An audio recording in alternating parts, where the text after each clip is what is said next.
Leadership is not a popularity context. He is the one who stood for elections. And he's a lawmaker and a politically exposed person. If you don't have incontrovertible facts, just like Mr. Danko was saying, you don't go out and say things that you cannot be able to hold yourself up to. I believe it is neither here nor there. It's not because he's a Ghanaian politician. He's a politician. But as a politician, you must always be able to be circumscribed about what you say. You see, Nene, the foot is worse than the mouth. Actually, it's the mouth that is worse than the foot when it slips, because he cannot bring it back. And I think politicians in this our country, it's not only politicians, we even see religious leaders who say things that actually, and they can sway people. And at the end of the day, when things do not work out, they tell themselves that, I'm sorry. You are not sorry. You don't mislead people and then come back and say you are sorry. Do we believe you? I will give an example. You know, George Hubert Walker Bush, the late father of the former president of the United States, when he was running for elections, he told Americans that read my lips, no new taxes. And when he won, he raised taxes and he lost the elections the next time.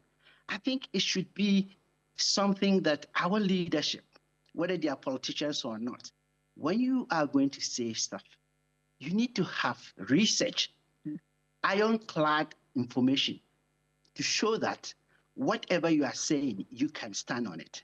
So he should resign. He said he wants to resign. He will mark his word. He should resign. We should take him by his word. Well, would you apply that level of honor? You know, Mr. Bento says that is not one that you really you would apply to politics in Ghana, for that matter. We shouldn't put too much currency on this. There are many other persons who held that view. You know. No. I disagree. I think when you say politics in Ghana, are you trying to say that we are l'odem de la terre? We are people who really must be taken for granted? Is that what Mr. Benchel is saying? No. Whether politics or not, anytime you say something, you must be held responsible. And he must be held responsible. I don't see why he should not resign. He should. It has nothing to do with whether he's NPP or NDC. Any of the political leadership, when you say something, make sure that you have incontrovertible facts. You have done your research, and you can beat your chest and say, what I'm saying is right. But you just come out and say something in the heat of the moment, and you think that you can get away with it. No, I think we want a better democracy, and it should start with people who say things that they cannot stand. In my opinion, he should resign. You still insist he should resign. But, yes. I mean, okay, this should be enforced by who? Are you trying to say that politics in Ghana is nothing? When people die over things like that, whatever he said, does he know the consequences? Did he think about the consequences? And so look at how many policemen you deploy to that place. It's because you know that anything could happen. So look, let's be honest with ourselves.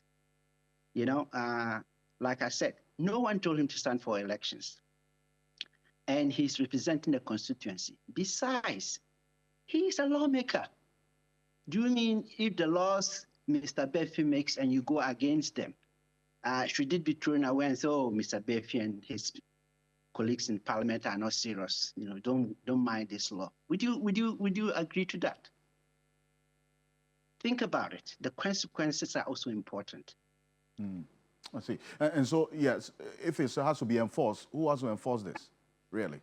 Well, I don't know about their standing orders, but if it is not in their standing orders, it's something that they must introduce. Right now, it's not enforceable.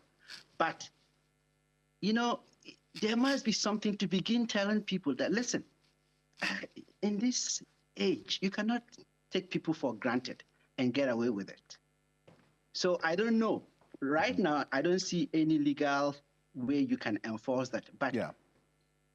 if it is not, then I think it should be introduced.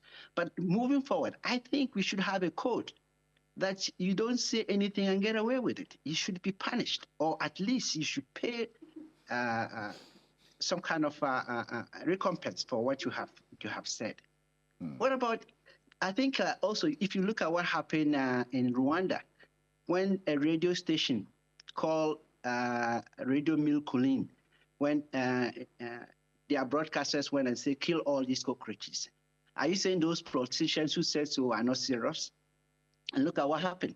So the consequences are important. And I think we should be careful, that we don't let our politicians or our leaders or our public figures or politically exposed persons to get away with murder, in my opinion.